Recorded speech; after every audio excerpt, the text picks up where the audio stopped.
ভারতের একটি পত্রিকা সাক্ষাৎকার দিয়ে তিনি বলেছিলেন যে চীন যাওয়ার আগে প্রধান উপদেষ্টা ভারতের সাথে বসতে চেয়েছিলেন এবং এই বৈঠকটি আসলে হবে কিনা সেরকম একটা সংশয় ছিল। একদম শেষ সময় কিন্তু আমরা জানলাম যে বৈঠকটি হচ্ছে। আপনি কিভাবে দেখছেন পুরো বিষয়টিকে? আসলে মানে বরফ গলেছে একটা কিন্তু এটাকে এক্সাজারেট করা বা এটাকে খুব আশাপ্রদ কোনো অতীতের মতো সম্পর্ক স্বাভাবিকের দিকে যেতে পারে তেমন আশা করাটা মোটেই সমীচীন হবে না। কেননা এই যে খুব ব্রিফ যে মিটিংটা হয়েছে, যদিও বলা হয় যে বাংলাদেশের পক্ষ থেকে যেসব গ্রিভান্সেস সেগুলো তোলা হয়েছে, কিন্তু আমি তো প্র্যাকটিক্যালি বুঝতে পারি না যে সময়সীমা ছিল তাদের কথোপকথনের, সেখানে কোনো সিরিয়াসলি কোনো ইস্যু নিয়ে তুলে ধরাটা তো মোটেও সম্ভব ছিল না, নম্বর ওয়ান। তারপরে যেটা হচ্ছে যে এখন ভারত কোনোভাবেই এই জানে যে অনেক সময় গড়িয়ে গিয়েছে, গত 6-7 মাসে বাংলাদেশের পররাষ্ট্রনীতি এতখানি ইম্পর্ট্যান্ট টার্ন করেছে, স্পেশালি নিরাপত্তার ক্ষেত্রে, এবং ভারতের জন্য এটা এত স্পর্শকাতর, যেমন পাকিস্তান ও চীনের সাথে একটা সম্পর্কের নৈকট্য ঘটা, এখানেই কিন্তু ভারতের অনেক বড় কনসার্ন। এখন ভারত আমার ধারণা যে চেষ্টাগুলো করবে আগামী দিনগুলোতে, সেখানে খুব বেশি আশাপ্রদ কিছু থাকবে না, বরং ভারত আমার মনে হয় বাংলাদেশকে ওয়ার্নিং দেবে, চাপ দিবে। আজকেই জানতে পারলাম যে শিলিগুড়ির কাছে তারা তাদের নিরাপত্তা ব্যবস্থাকে জোরদার করার জন্য সেখানে ব্রাহ্মস মিসাইলের সংখ্যা বৃদ্ধি করেছে। এর অর্থ এই না যে তারা বাংলাদেশ আক্রমণ করবে বা কোনো হুমকি দিচ্ছে, এর অর্থ এই যে তারা একটা ডিসপ্লে করছে, এবং সেটা অনেকটা তারা দাবি করছে যে এই যে ইউনূস সাহেব যে কথা বলেছেন উত্তর পূর্ব অঞ্চলকে নিয়ে, সেটারই একটা কাউন্টার এফেক্ট।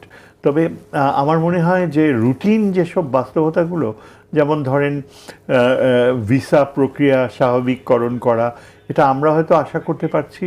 ভারতের পক্ষ থেকে, যেহেতু ভারতকে আমরা বলি একটা ন্যাশনাল সিকিউরিটি স্টেট, তাদের নিরাপত্তা বিশারদরা এতই মানে সন্দেহপ্রবণ ষড়যন্ত্র তত্ত্বে বিশ্বাসী যে তারা মনে করছে যে বাংলাদেশের সব মৌলবাদীরা বের হয়ে এসছে জেল থেকে, ভিসা দিলেই মৌলবাদীরা ভারতে প্রবেশ করবে। এই অজুহাতে হয়তো আমরা খুব বেশি প্রোগ্রেস দেখব না। ফলে আর তারপর ভারত চাইবে আমার ধারণা আগামী দিনগুলোতে ওই হাসিনার সময়কার এক পক্ষ ভিত্তিক চুক্তিগুলোকে বাস্তবায়ন করতে। সেখানেও আমার মনে হয় বাংলাদেশ সরকার একটা সুস্পষ্ট স্বাধীন অবস্থান নেবে।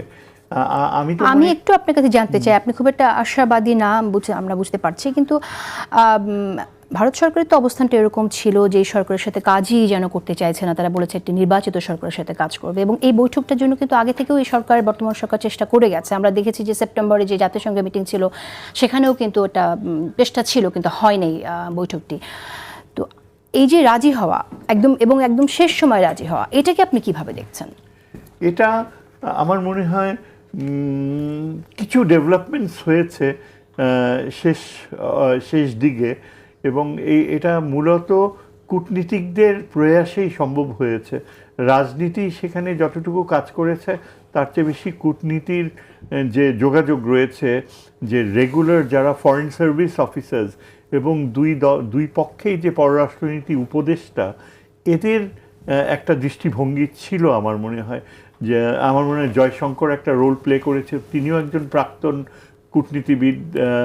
সো এখানে শেষে যখন দেখা গেল যে বাংলাদেশের পক্ষ থেকে ইউনূস সাহেবের দিক থেকে এমনই একটা আগ্রহ প্রদর্শন করা হয়েছে, যেটা ভারতীয়রা মনে করছে যে হয়তো এখানে ইউনূস সাহেব দেখা করার সুযোগটা পেলে গুণগত কিছু পরিবর্তন আনবে ভারত বাংলাদেশ সম্পর্কে, এবং তার যে পথ চলছিল চীনের সাথে, যে পথে এগুচ্ছে, সেখানে হয়তো একটা পরিবর্তনের সম্ভাবনাও থাকতে পারে।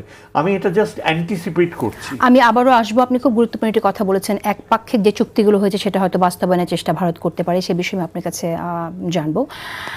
ডক্টর সাইদ একটু পরে আসে, আমি ফয়েজের কাছ থেকে একটা বিষয় জানতে চাচ্ছি। ফয়েজ আহমেদ, আমি জানতে চাইছিলাম যে ইন্টারেস্টিংলি আমরা দেখলাম যে বিভিন্ন এর আগে আমরা দেখেছি প্রফেসর মোহাম্মদ ইউনূসকে যখন এই ধরনের বৈঠক হয়েছে, তিনি জুলাইকে কেন্দ্র করে অভ্যুত্থান কেন্দ্রিক উনি গিফট করেছেন অ্যালবাম বা ছবি। এবার আমরা দেখলাম নরেন্দ্র মোদীকে তিনি একটা গোল্ড মেডেলের একটা ফ্রেম গিফট করলেন। এই বিষয়টি কেন আসলো, আইডিয়াটি কিভাবে এলো এবং ঠিক কেন? জি, আপনাকে ধন্যবাদ। প্রফেসর ইউনূস এখন পর্যন্ত যতগুলি কূটনৈতিকের সঙ্গে বিদেশের রাষ্ট্রপ্রধান বলেন, বিভিন্ন জায়গায় জুলাই গ্রাফিতির যে বইটি দিচ্ছে এখানে কেন সেটা দেয়নি, এটা আসলে একান্তই ওনার ব্যক্তিগত আইডিয়া, এবং ওই বইটি দেওয়ার ক্ষেত্রে ওটাও ওনার নিজেরই আইডিয়া, এটা কেউ ওনাকে আইডিয়া দেননি।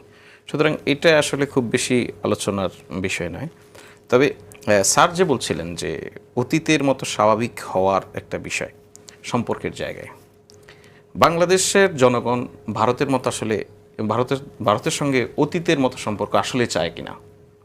বাংলাদেশের জনগণ চায় ভারতের সঙ্গে এমন একটি সম্পর্ক যেটা হবে মর্যাদার, সমান স্বার্থের, যেটা হবে যে পরস্পরের স্বার্থে ব্যালেন্স থাকবে, এরকম একটা সম্পর্ক।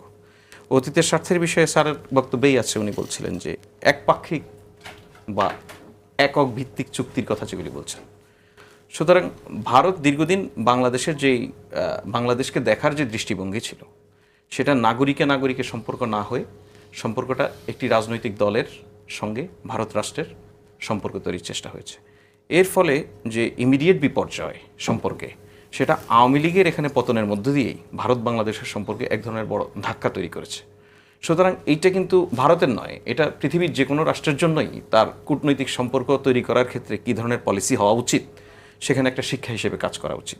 কারণ আমি যদি শুধুমাত্র একটি দলের সঙ্গে সম্পর্ক করি, সেই দল যদি সেখানকার নাগরিকরা সেই দলকে প্রত্যাখ্যান করে, তাহলে আমার সম্পর্ক এতদিনের ইনভেস্টমেন্ট সেটা কিন্তু একসঙ্গে একদম সে